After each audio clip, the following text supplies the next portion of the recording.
What if you lived in the Middle Ages? You open your eyes, and suddenly, you're no longer surrounded by the noise, lights, and constant phone notifications of the modern world. The year isn't 2025, it's 1225. You've woken up in the Middle Ages. There's no electricity, no internet, no hospitals. Concrete buildings have been replaced by stone castles and thatched roof cottages. Life is tougher than you can imagine, simpler. Yes, but also far more dangerous. The world during this era was far less connected than it is today. Traveling long distances was difficult, and time-consuming journeys could take days or even weeks. Literacy rates were extremely low, and most people lived their entire lives within just a few kilometers of where they were born. Access to knowledge was nearly non-existent. Society was structured into four main classes: nobles, clergy, artisans, and peasants. People were expected to remain in the class they were born into. If you were born a peasant, your life would be spent working the land. Becoming a knight or a noble was nearly impossible. Social mobility was virtually non-existent. The answer to this question is most likely simple. You'd be a peasant. That's because over 90% of the medieval population were peasants. You'd work the fields, tending land that didn't belong to you. It belonged to your lord. A portion of your harvest would go to him, and another part to the church.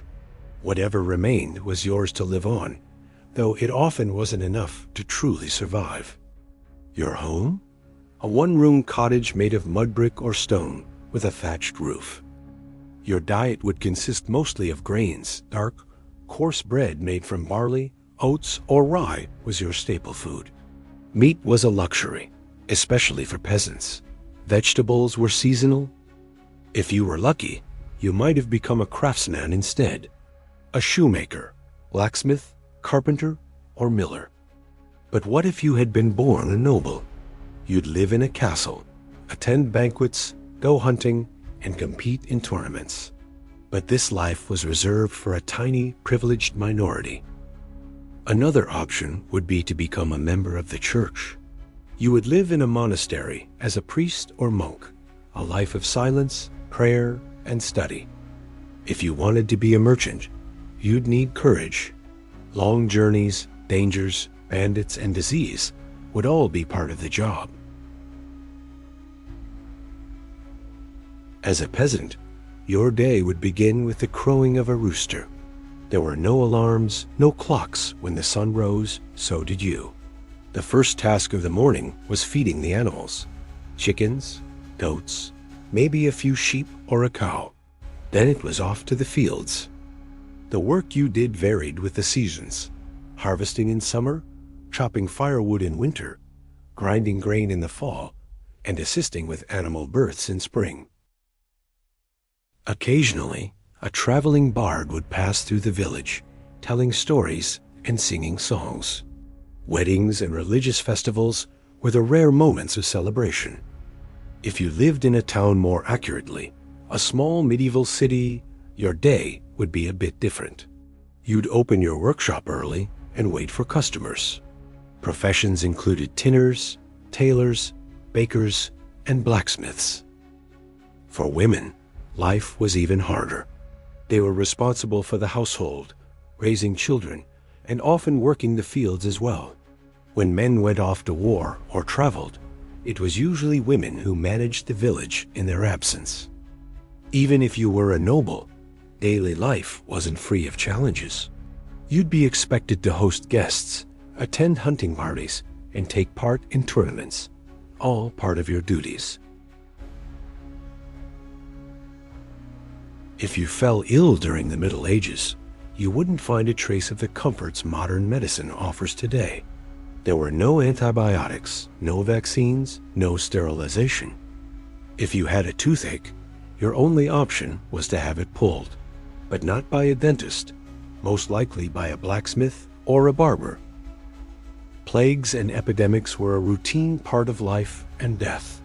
Between 1347 and 1351, the Black Death swept through Europe, and wiped out nearly a third of the continent's population. With no understanding of how diseases actually spread, people blamed everything from Jews and witches to comets and eclipses. Childbirth was extremely risky. Midwives relied on their knowledge and experience to deliver babies, but maternal deaths were very common. Infant mortality was so frequent that families often had to have many children just to ensure some would survive. If you had lived in the Middle Ages, times of peace would have been the exception, not the rule. War was an ordinary part of life. You could find yourself drafted into a lord's army as a peasant soldier or trapped inside your castle as it came under siege. In either case, violence was inescapable. Wars were usually fought over land, taxes, or power struggles for the throne. While these conflicts were between nobles, it was the common people who paid the price. Farmlands were raided, villages were burned, and civilians were taken captive or killed. Battles didn't just happen in open fields. Castles played a critical role. Attacking or defending a castle often meant long, grueling sieges that could last for months. Catapults, boiling oil, and siege towers were all part of the brutal warfare. For those trapped inside, hunger, thirst, and constant fear became a way of life. Injuries were almost inevitable. Blades, arrows, and maces tore through flesh and bone. With little medical support, many soldiers bled to death on the battlefield. For survivors, infections and gangrene posed deadly threats long after the fighting ended. When people think of the Middle Ages, they often imagine a dark, anti-scientific period, but that's not entirely accurate. Yes, scientific progress was slow, and much knowledge was controlled by the church, yet science and art never completely disappeared. Still, there were advancements in some areas. Knowledge in astronomy, mathematics, and geometry flowed into Europe from the Islamic world. Thanks to the Umayyads in Andalusia, many Arabic works were translated into Latin, sparking a revival of scientific thought. Avicenna's medical encyclopedia, the canon of medicine, was studied in European universities for centuries. Toward the end of the Middle Ages, especially on the brink of the Renaissance, scientific thought began to regain value. During this transitional period, polymaths like Leonardo da Vinci emerged.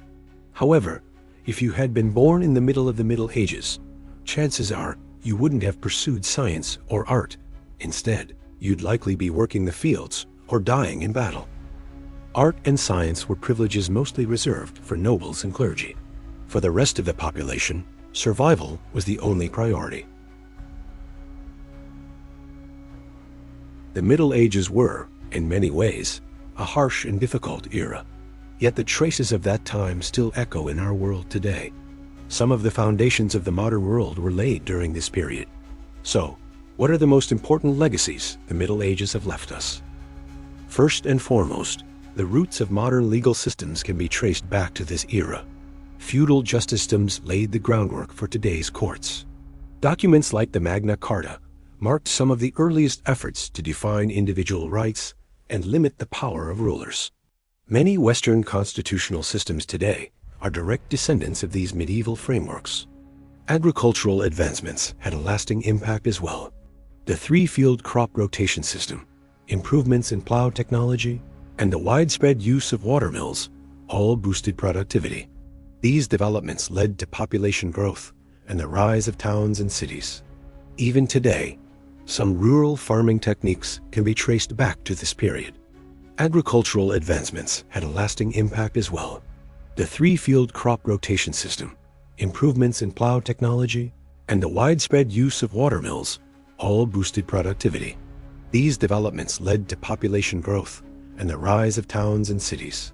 Even today, some rural farming techniques can be traced back to this period.